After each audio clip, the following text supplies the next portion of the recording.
Amazon has had a free cash flow, quote unquote, problem a few different times, right? They did not have a ton of free cash flow early on in their history. In this chart, starting in 2012, they had the smallest percentage of share in this free cash flow that we're looking at in this chart. They grew that up, and then they started to spend on building out SaaS, right? And building out their processing and storage. And then those margins improved. So you can see how those margins improved in 2024, 2025, and now they've started to decline because they're spending so much on the AI data center build out, essentially, or just not even data centers, chips, everything that's related to running AI, right? So these hyperscalers have essentially accumulated or spent well over a decade accumulating all this free cash flow, and by the end of this year is projected to be gone. Welcome to the Compound Growth Podcast with Colin and Wheeler, where we talk all things growth. From financial growth to career growth, personal development to societal progress, we explore how each layer builds on the next, compounding over time to shape who we become.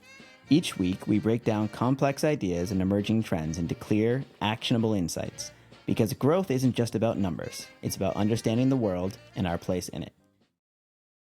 So, as you know, I went fishing last night. Yes. And it was with a very, very close friend of mine, a client, love him. Former guest as on well. On the show, on the pod. As well. And long story short, we had a fabulous time. We did not catch any fish because the water was too cold. The water's too cold, the fish don't. That's why they call it fishing and not catching, Colin. Yeah, I know. I knew that was coming. But I just want to say this as a reminder to all of our listeners that it is a beautiful summer. Get out and enjoy it. Next week is 4th of July weekend. Spend some time outside, off your phones, off the tech, because it was lovely. There's not many times where like you have a few hours to yourself and just like standing on the river. It's just very, very peaceful. With no phone calls, no nothing. While we are recording this, I am multitasking and hoping desperately to buy tickets to this Olivia Rodrigo Daisy Chain Fields Festival thing that's happening in Irvine, California. What is a daisy chain? August. You know what a daisy chain is? Okay. The reason they're calling this a daisy chain fields is I think it's partly the location, and also it just like evokes femininity. It's a female-led festival, so it's all women. Yeah, all female artists. Right. So I think that's what they're going for there. Huh. Interesting. I did not know what a daisy chain was. Well, now I do. The century. Anyways, now I am not a hippie. I might be, or a woman. Anyways, so not that I have anything against them. I'm just saying we love hippies around here. Anyways, I'm in the weight room, and at some point, I might have the opportunity to buy these tickets. A news alert. Yeah. Yeah. And that will mean that I've had the opportunity to buy tickets. But the good news is these tickets are cheaper than just seeing Olivia Rodrigo in Boston, like at the TD Garden. So you're saving money by going to this. If I fly out there, get a hotel, and fly 3 other people with me and get a hotel, it will be less than those same 4 people going to the show in Boston. So is that true? That's 100%. Oh, wow. I was being sarcastic, but you're being legit. Wow. Cost cutting. Yes. In this economy, it makes sense. In this economy? Yeah. You got to do what you can. Meanwhile, I've been in here for 40 minutes and I might get an opportunity to buy some tickets. So we'll see. I hope not to get interrupted. Anyway, where do you want to start today? News. We got some cool stuff today. Hey, let's go. Let's go through it. I want to start with it's not, I'm going to start by throwing you a curveball that has nothing to do with any of the prep. Great. Road to Housing Act. Are you familiar with the Road to Housing Act 1.0? Yes, I do. This is the new one that, Yes. Yep. So this was approved unanimously yesterday by everybody but Donald Trump. Okay. Good. Like literally anybody who wants this. Yes.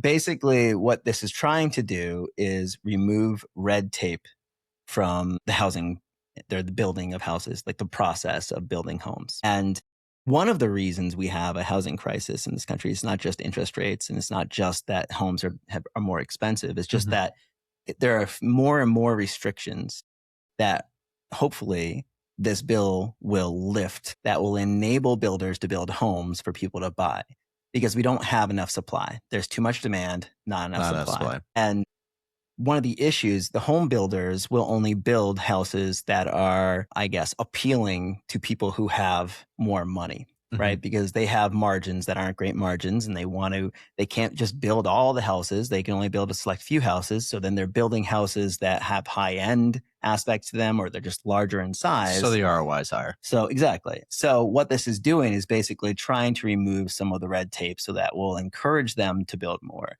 There's also some components of it that are reducing or restricting how much you can have essentially larger corporate entity exposure to rental properties.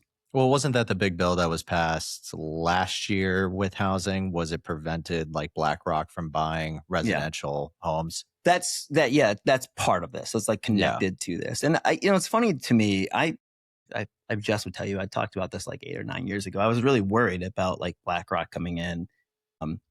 We're saying BlackRock. It's Blackstone. Sorry, Blackstone. Yeah. I was actually just reading a BlackRock article. So then I repeated you. But anyways, it's Blackstone.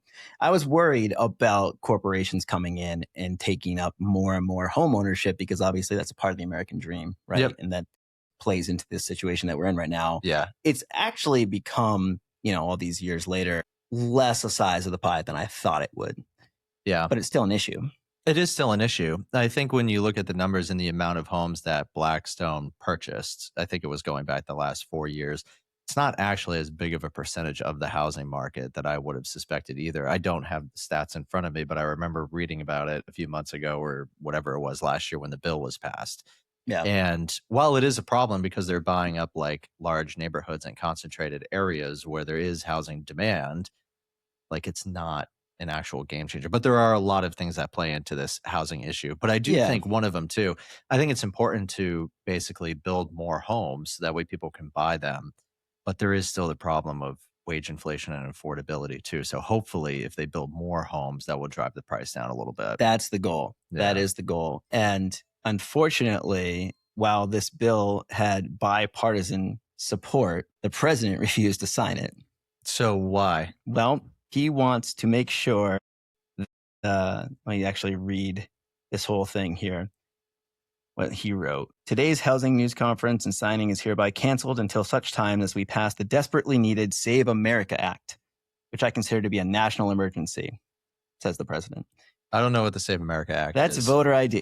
Okay. Right? So we won't approve a potential solution to the housing crisis until everybody shows voter ID and we tackle this mail-in voting problem. And I think this is where you get really frustrated, because the way government interferes with itself, like we have all these large omnibus bills, right? Where it's like, you give me this, I'll give you that. And you have like one goal, like maybe you want to solve the housing crisis, and you pass a bill that then has, 30 or 40 or 50 other bills tied into it. And it becomes an omnibus bill, omnibus bill. And we can't just get to the point. This is like when we sit in here in these chairs, we talk about like affordable healthcare, affordable housing, like things to support people that we can all agree on. And then there's something else, that some other agenda that somebody has, it just gets in the way, and something else of something that everybody else approves of, right? Yeah. So it's frustrating. Yeah, I mean, that is frustrating. It's like basically withholding progress in favor of whatever it might be, regardless of whether you care about this particular Save America Act bill or whatever he wants to do, regardless of what political side you fall on of that. Yeah, he's holding it hostage. He's holding it hostage. Yeah. Right. And literally both parties are like, no, don't do that, please. Yeah, I know. That is a little frustrating. I mean, we do have a housing crisis. I mean, it is a legit thing. I was just talking about this last night. And I mean, it's really, really difficult in terms of affordability in this day and age. Yeah. Granted, I mean, we are in a very, very, I'll say, expensive area of the country. We are, yes. Yes. Yeah, totally. But I know it's also an issue everywhere else as well. Well, there's also, it's kind of there's a lot of NIMBYism as well, right? It's basically like, every time my family drives by some like land that had been recently cleared for a housing development, we're like, the trees, And then at the same time, we're like, but all the homeless people, or just like all the people who are renting because they can't afford to buy. And there's no perfect solution for it, except for, I guess, building up.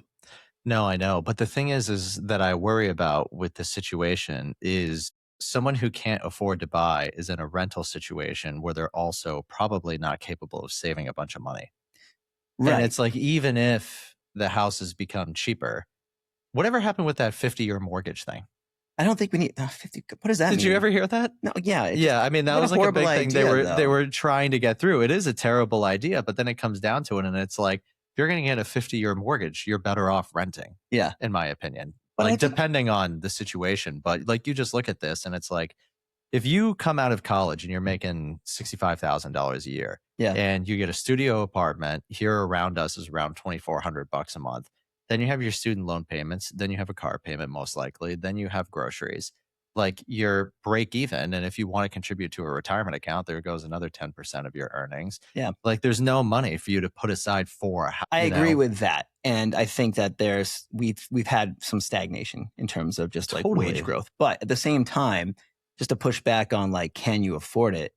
It's the price of the house that really makes it unaffordable. It's not the income, because like when I bought my house 10, 11 years ago, it was worth half of what it is now. Yeah, totally. And I only could afford a 10% down payment, and I figured it out from there.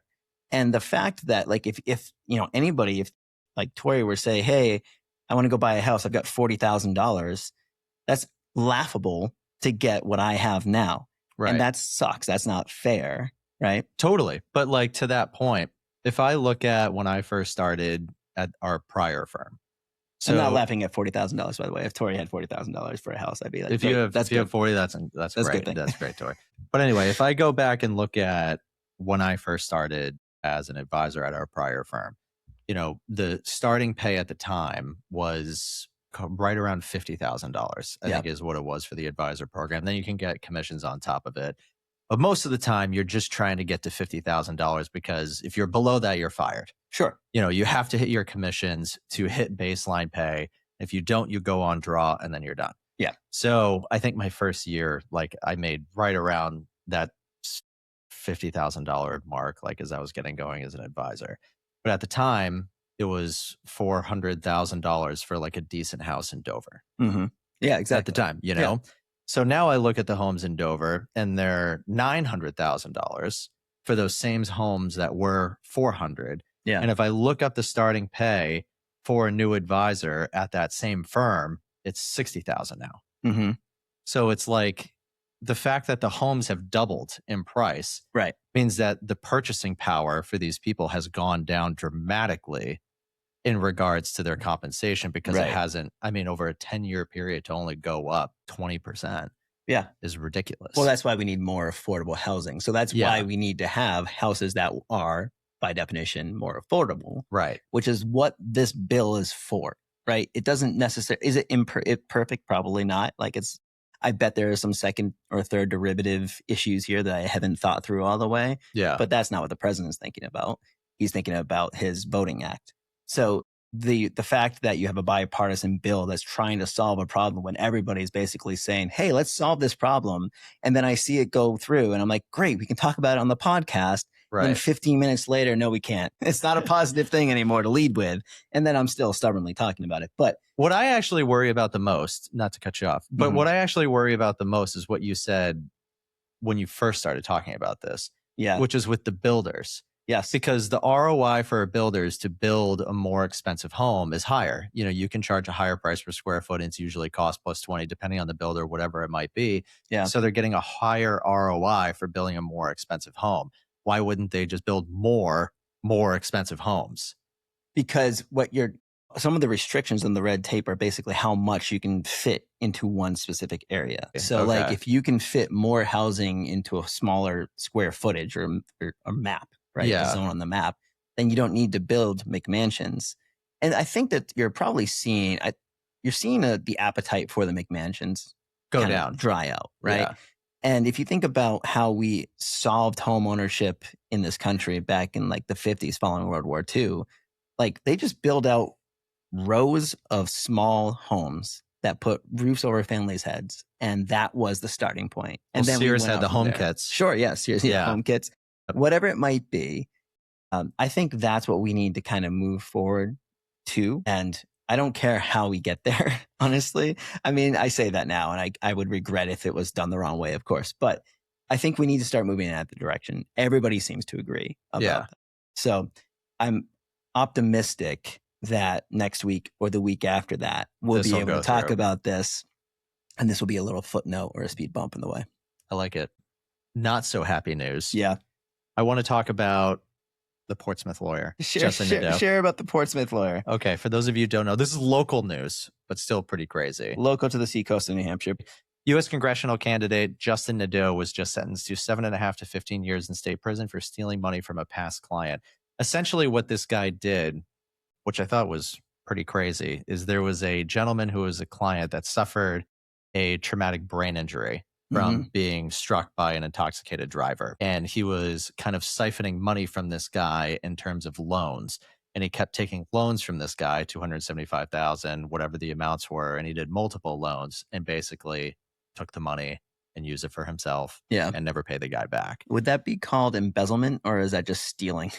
I think that's just robbery. Straight up robbery. But you do see this stuff happen quite often in every industry. And I'll say that there's a lot of people that take advantage of the systems. And we saw a similar thing happen. I don't know if you remember the Merrill Lynch case in Portsmouth back in the day. Yeah. But this stuff does happen. And the fact that this happened, right here in our hometown was pretty nuts. Yeah. Yeah. I mean, I think it's just a good reminder to, in this situation, hopefully that there were some loved ones that could have been helping this guy who had the brain injury along the way. And so they would have seen this happening. But I think the communication aspect or the standards of communication should be held pretty high. Yeah. Right. And obviously there was nobody looking over his shoulder here. I think to me, what this speaks to, and I'm just going to go into our own industry and even healthcare in general, just because someone has a designation doesn't make them necessarily the right person for you. Yeah. And I think it's important to think through the recommendations you're being given, to really think through if they are in your best interest, regardless of the profession, because, this isn't just like a specific to lawyers being this profession. This happens in everywhere, in every walk of life. So when you are in a position, when you're dealing with someone in the service industry or whatever it might be, healthcare, et cetera, I think just think through if this is really in your best interest. Yeah. There are a lot of bad actors out there, unfortunately. Yeah, totally. Yeah. Yeah. Let's talk about this article that I agree with you is not very well written. And it's the why women may bear the brunt if Social Security gets cut. Yeah. So the premise of this article is basically saying, and correct me if I'm wrong here, because I read this last night, but that women receive lower Social Security benefits than men was kind of what this was alluding to. Yes, it did reference it, that they receive less in general, but they also receive more as a percentage of the people who receive Social Security. So women are a larger percentage of the Social Security payout. Yeah. So what the article was suggesting is that if we see a reduced payout or Social Security finally hits a wall that it can't climb over and we see benefits cut, then that would disproportionately impact women because women have a disproportionate payout from Social Security. Right. Yeah, that's fair. What's your take on this, just out of curiosity? So I think what's interesting is the headline isn't very useful. No, it's not. It's not, to me, yes, if Social Security benefits get cut, it's a bad thing, is sure. Right. Is it worse for women because women have a higher payout? The reason that they have a higher payout, and it's not higher than their male counterparts on a 1-by-1 basis, but they have a larger percentage of participation in Social Security because they live longer than their idiot husbands. Essentially, that's what I was going to say. Yeah. If you look at the numbers, there's not much of a difference in terms of the total amount paid. There's a big difference in the monthly benefit. But because women live much longer on average than a man, the total span throughout the lifetime is actually quite similar. Yeah. Yeah, I think that the concept is women will have more Social Security payout because they live longer, because they take less chances. There's a lot that goes into that payout. They actually go to the doctors. They actually go to the doctor, unlike their husbands who are just told to go to the doctor. But I think that actually, just to take this a step further, what's interesting about this is it continues to play into the fact that women have less independence in this country. So women are more dependent on the Social Security system. So if that goes away, it disproportionately impacts women, right? In terms of which gender it impacts, as women are going to be hurt more because of that. They have more reliance on the Social Security because they have less of their own money because they don't work as much, but also gives them a smaller payout of the Social Security compared to their male counterparts when both of them are living. Yeah. Right. Yeah. What this implies to me, and I think the root of all of this to me was the fact that there is an income gap, essentially, like a gender income gap.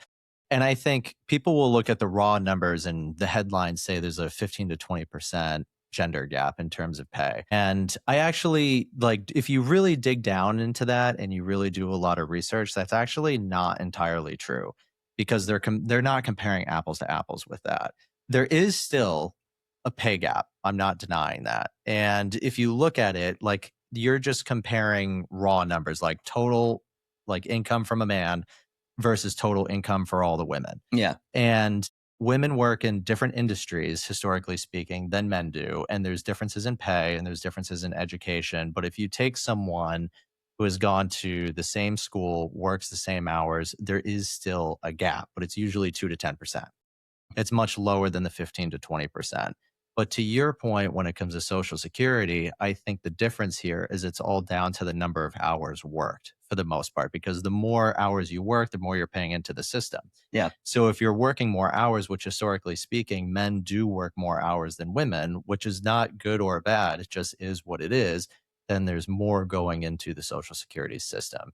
But to your point too, women do rely on it more than men because they're going to live longer, and it's just the stats. I think I think you're speaking to clean facts. The fact is women work less or fewer hours than men, holistically, universally speaking. I think what gets lost there is why. And if women don't have as much access to earning the Social Security benefit, then they're going to receive less of that, which is going to lead to that gap that Social Security has. Right.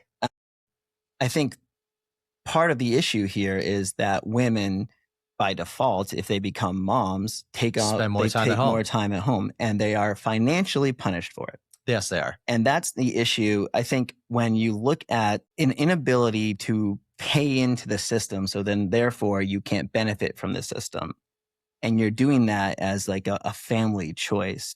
There are like spousal benefits to Social Security, et cetera, but it's not as much as what you can make if you just continue on that workforce trajectory that you're on, right? So like if you're a working woman and you decide, well, I'm at this point where I want to have kids, and you interfere, quote unquote, your trajectory, your journey, your career path, then that has long-term ramifications on your ability to make money. And I think the idea that some people play into is like, well, they just take some time off and they get right back into work, and it's just. But that's not the case, because you're also starting, like, if you look at a man that's continued to work for, let's just say you have 2 kids or whatever, and he gets an extra 6 years of work. Yeah. He's going to have advanced more in his career, most likely, and moved up the corporate ladder further. Right. So his earnings potential and power and time paid in is going to be more regardless of the woman, unless he was to retire way early and something was to change or something like that. I think the thing that I struggle with is the thought of like them being a mom, like they're punished by the system, because to a certain extent, like, this is why spousal benefits exist with Social Security. You know, like, there has to be some sort of compensation and there has to be some sort of incentive for a woman being able to stay at home and still receive some sort of governmental support with that. And that's where I struggle the most, is it's like, if you have the ability to be a stay-at-home mom, I think that that's a huge blessing, because not many families are able to do that necessarily. But you're still dependent entirely on your spouse. You are, but the spouse is also entirely dependent on you to raise the children. Sure, but that spouse could leave you after 18 years after you've raised that child. Yeah, but in divorce, you're entitled to their Social Security benefits. Only if, right. Over that 18-year time span, that would be true. But only part of the Social Security. Correct. Benefits. It's not the full amount. Right. But I guess the point is that the system's not perfect, and I'm not saying it is, but I find it hard unless you had some sort of like pension like Italy as an example that was just kind of like Right. fixed for citizens, Yeah. which I don't know if we'll ever move into that. But when it comes to like the Social Security stuff, it is an hours worked situation. And whether or not that's right or wrong, I don't know, but it just is what it is. Well, it is an hours work situation, and it's not at the same time, because there are plenty of people who work a lot of hours and stop paying into the system partway through that time, right? They max out how much they pay into the system. Yeah, because once you're over 187,000 Right. of income, then it's phased out at that point. Right. So if you pay in, it's not exactly, we can't just explain it away as say, well, it's hours based. It's not just like it's dollar per dollar or hour for hour or anything like that. So I think that's what's harder to define.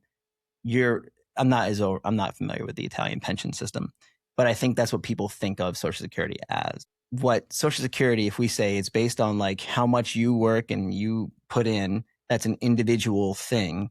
Whereas planning a family is not an individual thing, right? That's a joint decision, right? That then can have individual impact, because you could, or it might not even be a joint situation. Sure. Like there are situations like if you're a single mom, right? Exactly that. You know, like what if you aren't entitled to your spouse's?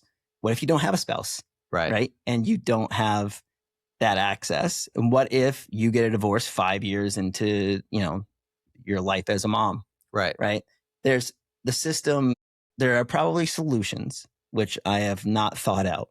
Of course not. Where you can get through this and not take a step back financially for choosing to stay home with your child. Yeah, I don't know. I am obviously not in that situation. It's tough. I was just looking at the numbers, and 14% of retired Americans rely solely on Social Security to basically make ends meet, which is actually a lower number than I had originally thought. But roughly, that does seem small. Yeah, but roughly a quarter of Americans, it makes up 75% of their total income in retirement. So it's obviously a huge deal. Regardless of whether or not the Social Security system works in general for women specifically, I don't know, because I think it's on a case-by-case basis. You can make a blanket statement, but at the end of the day, there are a lot of situations where it might work out great, and there are a lot of situations where it might not work out well for you at all. Yeah. I am pausing because I have access to the tickets. Hey, all right. Theoretically. I haven't got in yet. This is the most confusing thing, where I have to wait all that time to get access to get on the wait list. Yeah. So no, I'm not feeling optimistic about this. That's okay. Quick pause. All right, I've submitted a request waiting to be approved. Who's going to approve my request? Wait, that sounds I know sketchy. who it is. Claude. Trump. Yeah, Trump. He's waiting. He's like, well, I don't know. Show me your voter ID. Yeah, did you show your voter ID? That kind of sounds sketchy. It does kind of sound sketchy. Yeah, it does. But yes, I have nothing else to say about that. Tori is concerned. I asked Gemini, and Gemini says that Front Gate Tickets is a reputable company. And we know owned by Live Nation. that Gemini is always right. if I get ripped off mid-pod. Yeah, that would be crazy. We witnessed it live. Yeah. All right, so let's skip the science. Can we skip the science today? Let's skip it. Wait, hang on one second. Is there something in science you want to Can I hit? just talk about one science thing? It's Yes. the GLP-1 competition thing. Okay, what do you want to talk about? with Okay, that? so there's a big conference, the American Diabetes Conference, happening in New Orleans, of all places, coming up here soon, which New Orleans in the summer that blows my mind. Yeah, why would they have a conference in New Orleans in the summer? There's probably a lot of diabetic people in New Orleans. Do you remember when we went? Yes, it was 105 degrees. Was it July? It was July. Oh, God. Yes, Never it was done that very again. hot. Anyway, the thing with this conference is there's a lot of people going to this conference that are touting these obesity drugs. And you want to know what it reminds me of? Yes, I do. Okay, Big Short. Okay. When they go to Vegas? When they go to Vegas and there's the conference, and like no one cared about mortgage-backed securities like a few years ago, in the same way that no one really cared about dieting and obesity stuff like a few years ago.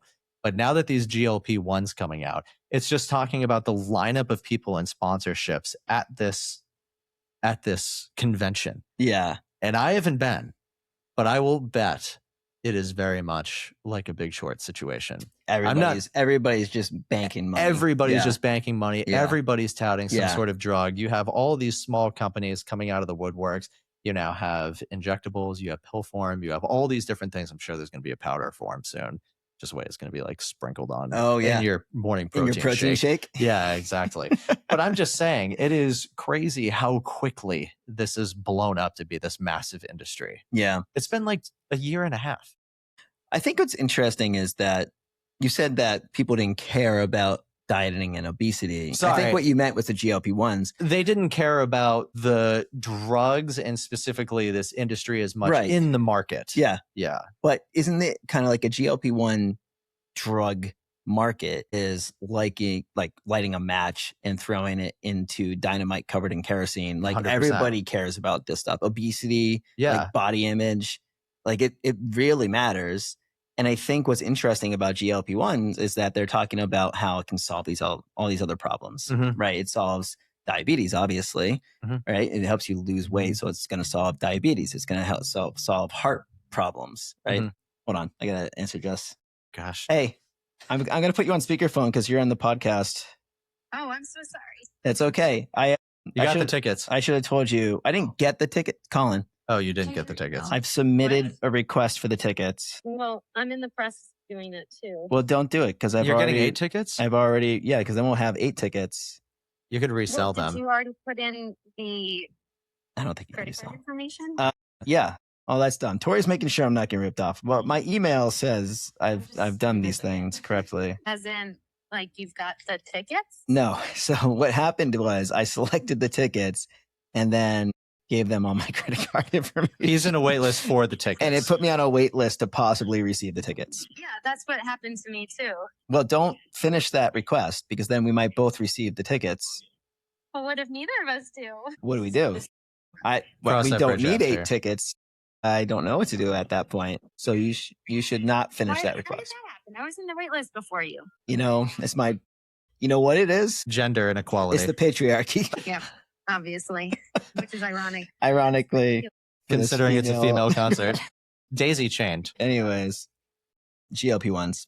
Yeah, I lost my train of thought. No, what I was saying is that they're a cure-all drug, but they cure everything by doing one thing, and that one thing has an impact on all the different, right? Basically, like they satiate need, caloric need, but also that can help with addiction. So, like it's just that they block. I'm not a scientist, obviously, but what they effectively do is they solve one problem, and that solves many problems, and that's really cool. It'll be interesting to see the side effects. Yeah, I don't think I'll go to that conference. No, I don't think so either. I'm not eager to get these final 6 or 7 stubborn pounds off my hips. All right, I got a chart of the day, Colin. Okay. Are you sending I slacked it to you. This comes courtesy of Dan, which is also courtesy of Alex Carino on X. So this is coming from Nomura. This is a chart from Nomura that is basically showing us the free cash flow, hyperscaler free cash flow projection. This is a confusing chart, so I'm going to walk through it, and Tori will be able to share it with our viewers, but not our listeners. So this is looking back to 2012, so it's the last 14 years of free cash flow measured in the billions of the companies that are considered to be the large hyperscalers: Amazon, Microsoft, Google, Meta, Oracle gets to join the party for a little bit. So that is measured against the growth of the S&P 500 index, the market, in the blue, right? And then that red line represents basically their combined total free cash flow. So essentially, going back to 2012, you had roughly $50 billion in free cash flow at these 5 companies. Basically, free cash that was not dedicated to or promised to any other business expenditure is something that they could then use on other things, right? That crept up over the years to north of 300 billion, right? And it peaked at that number basically over 12, 13 years. Since AI and the AI build out, that number has plummeted and is projected to be 0. Yep. Right? Now, the question is this inherently a good thing or a bad thing? Or do we have to wait to see? Because right now, obviously, you can look at Amazon. Amazon has had a free cash flow, quote unquote, problem a few different times, right? They did not have a ton of free cash flow early on in their history. In this chart, starting in 2012, they had the smallest percentage of share in this free cash flow that we're looking at in this chart. They grew that up, and then they started to spend on building out SaaS, right? And building out their data centers, not the data centers, sorry, processing and storage. And then those margins improved. So you can see how those margins improved in 2024, 2025, and now they've started to decline because they're spending so much on the AI data center build out, essentially, or just not even data centers, chips, everything that's related to running AI, right? So these hyperscalers have essentially accumulated or spent well over a decade accumulating all this free cash flow. And by the end of this year is projected to be gone. Well done on the whistle. Thank you. I have a problem with this chart. Share. Okay. I don't feel like it's fair that Amazon's in it. Oh, okay. I didn't think it was fair Oracle's in it, but tell me about Amazon. Oracle's another interesting point, but these are tech companies, obviously, that we're looking at in general. However, one of the big advantages of technology, historically speaking, was it was a very low overhead, high ROI business.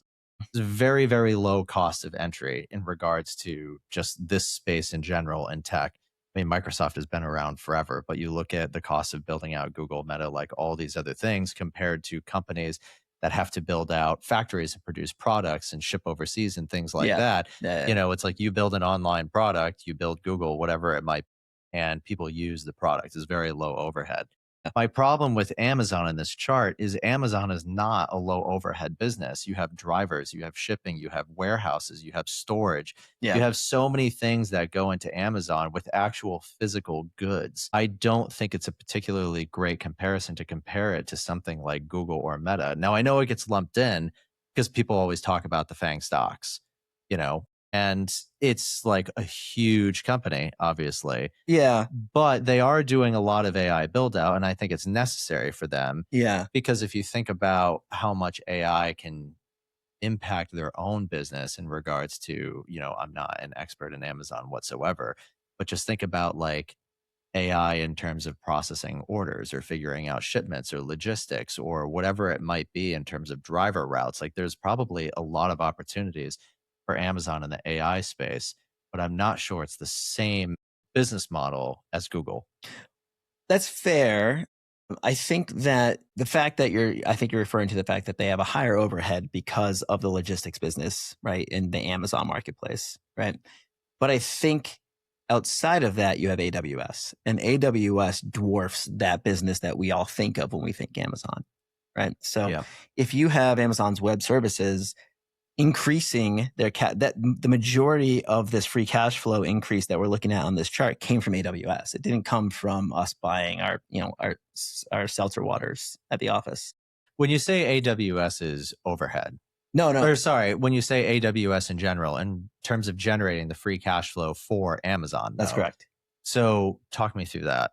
So they provide web services to large corporations and small businesses, just like Oracle. But large, yeah. So that's what creates their free cash flow for them. They essentially took a brick and mortar. They were never brick and mortar, right? They were the solution to brick and mortar. They were a bookstore, but they have like all these very large warehouses, and they have all these trucks now that they don't rely on UPS, et cetera. So they spent on building out that consumer side of the business. But it's really the B2B stuff that has generated the most revenue for Amazon, which is why they've been talking about whether this should be broken off or not. This is why Andy Jassy, who was in charge of AWS, is now in charge of the company, because it was the biggest place of focus for them. But I think there's an important distinction that the percentage of revenue from AWS is only 18%. But the percentage of profit is much higher. Yeah, I think that's a large, I don't know what that fact is quite right, because it's I don't have it in front of me. We can go with that, or we can cut it later if it wasn't right. But this is from Amazon earnings. Yeah. So long story short, I guess the point is like AWS has 57% profit, but it's 18%. It's more profitable. It's much more profitable than the other side of their business versus everything else. If you look at like retail ads, Amazon Prime Video, like all that stuff. Well, that's the other thing, is that like you say, and I'm not necessarily disagreeing with you. I think that this chart has a weird selection, but they're all considered the hyperscalers. So that's why they're in here. I don't think Oracle and Google are the same thing. But Google is an ad services business. Yep. Right. So like that is another arm of Amazon's business. It is. Yeah. I think it's just tough. To your point, it would be a more useful chart if you were to break out AWS and the certain divisions, because it would show like where the spend is actually coming from. Yeah. Like the retail side of Amazon being massive, but only having a 40% profit margin versus a 60% profit margin on AWS. Right. I think to me is like the problem, because it's not an apples to apples comparison versus like Meta. Well, even Meta is Facebook, Meta is Right. Instagram, Meta has ad sales too in both of those channels. So it's like, I think that if you look at these, they're all kind of like little conglomerates and they have a diversified business sense. And to break out any one piece of it is kind of missing the point, because overall, the company itself is reporting the earnings. The company itself has the cash flow, right? It doesn't matter what the divisions are, because we have moonshots at Google that's been just losing money forever. I mean, the point is that people are spending a dramatic amount of money on this build out. And I think if you look at the reason why these companies have grown so much in momentum, it's because they had so much free cash flow. Yeah. Which is drying up the profitability. And if you are spending all of your money, which is why investors came to you in the first place, it's tough to know whether or not this is a good move until we see a few years down the road whether or not that spend was worth it. So I think what we're looking at right now is essentially, on one side, you've got Chamath Palihapitiya saying, hey, this is what happens. You build out to get an edge so that you can create a margin on the other side. And going to zero right now doesn't matter. Going to negative doesn't matter, as long as that free cash flow and that profitability comes on the other side. Yeah. Whereas on the other side of that argument, you have Kai Wu, who's basically like, hey, asset light is why we all invested 100%. in these companies. Yeah, low overhead asset light. Right. I think the solution is probably in the middle.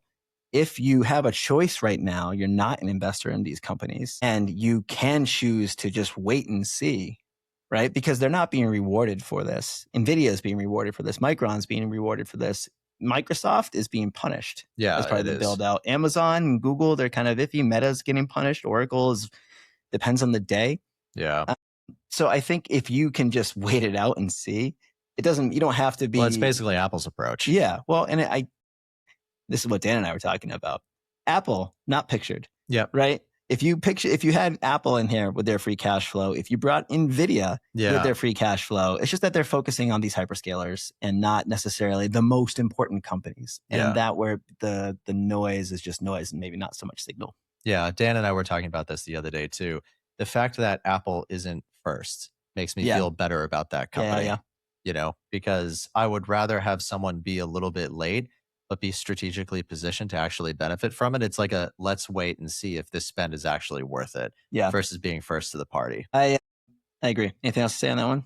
No. Okay. That's good. I know this is a funny pod that we're going to have to edit and we need to wrap up. I actually do want to go back one more thing in the science side of things. Okay. And that's the robotic startups. Oh, because I think that what the futurists, it's a real title. It is. That is a thing. What the futurists would say about the robotics build out is essentially like that's the next wave, right? Everybody's focused. Well, I think Elon Musk's big quote was robots are going to take over cars in the next 10 years or something like that. He feels, and again, he's always aggressive. He does the opposite of under promise, over deliver. Over promise, deliver maybe someday. Well, actually, it's funny on that because now Teslas are fully self-driving. Sure. Yeah. But the fact that he has been talking about it for 10 years now, no one has even noticed. Well, early really being the same as being wrong, right? Right, exactly. So Elon has talked about having every household in America have a robot, and they would have an affordable entry level price, like $20,000 or something like that, and you have your own butler. Yep. And they demoed the robots, which I'm pretty sure are just people in bushes controlling them with a remote control. But it's hard to say. I've been watching dance competitions with these robots. It's really funny. But doesn't NVIDIA have robots now too? Allegedly everybody's coming out with a robot. This is the thing. I think that this is the new exciting push that is like eVTOL cars, flying cars, is way, way, way early innings, but people are going to get seriously over excited about. I think we sometimes we see that noise and we think signal and we want to be early to it. And I'm not sure that's the right approach. I've never seen it be the right approach because there's oftentimes a better time to be there, right? It's a great way to scattershot your investment strategy and say, well, one of these robotics companies will be Huge. making dinner for me in the future. Yeah. Maybe. But I think it's coming. I think at some point we'll be sitting in these chairs and in a different room, hopefully, and talking about robots everywhere. But I wonder, my mom recently went to assisted living. Assisted living is one of those places where people say, well, robots, obviously, like we don't have enough skilled nursing care, so we're going to get nurse robots. My mom will never have a robot helping her. Like if you told her, don't worry, mom, I got you covered. Here's Gene. Gene's going to take care of you. Your robot. Gene is a robot. My robot friend. Whenever you need him, he or she, they're always there. They never sleep. No, she's never going to trust a robot. I think we talk about trusting AI. Trusting a physical manifestation of AI is a whole different kind of ballgame. Fair. However, would you trust a car to drive you around 15 years ago without a driver in a busy city? 15 I'm just years saying. ago, just to say this, I was much dumber. So probably.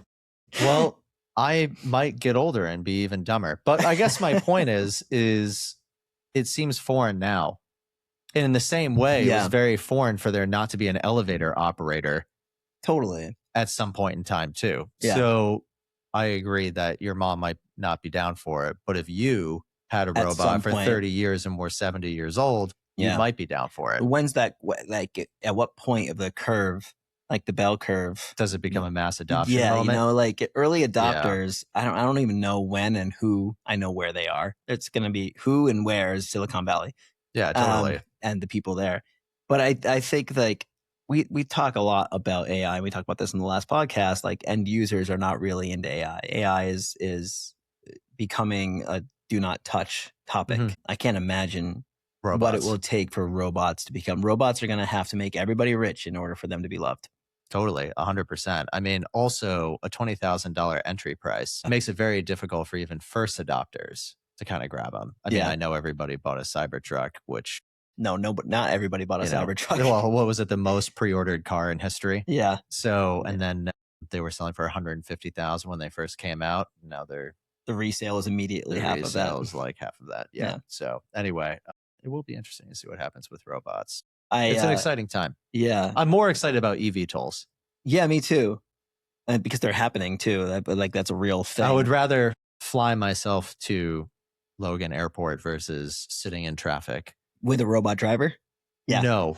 Autopilot. Autopilot. Well, it's the same thing. Like, you don't need to like a mannequin with arms in the driver's seat. Like it's the same thing, whether your car is the robot or whether it's like a humanoid. That's true too. Right? It's all coming. I guess the robots are already here. Waymos. Yeah. Well, they're just virtual robots. So what do you do if robots are going to take over the world, Colin? How do you, as an investor, deal with that? They're going to take your jobs. Well, wait a second. Hang on. If they're taking over the world like a like Planet of the Apes style, or like they're taking over the world like they're taking jobs, like they're killing everybody? No, like it's a hostile takeover, iRobot? I don't think they're going to bother killing us. We're useless. Like we're not really energy cells. Like it's not quite. Not yet. What I would do if I was to position myself is, I think, truth be told, big companies win. And I think these companies like Apple have so much free cash flow that if there was a company that was doing really, really well, they would probably just acquire them. I mean, it's funny that big companies don't necessarily, as we just talked about, have to have free cash flow. You know who definitely doesn't is SpaceX. Yeah, I know. And look at them.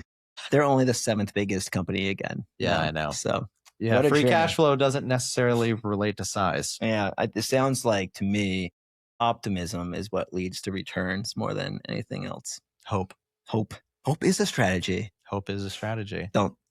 Hope is not strategy, everybody. All right. Let's end it there. Yes. Like, subscribe, share with a friend. Thanks, everybody. Did you share with friends? I did. Over the last week? I did. How many people did you share with? 2. You win. I only did 1.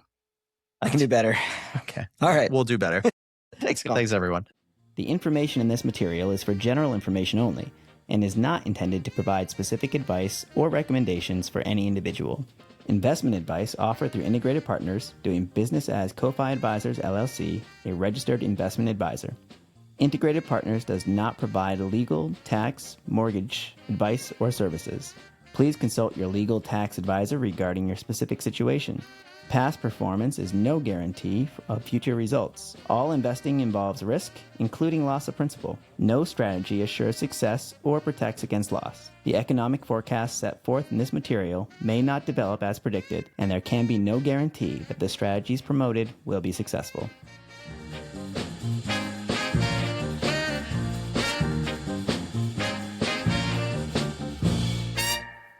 Compound Growth with Wheeler and Colin. Sponsored by Ko-Fi Advisors. Reach out today. Yay!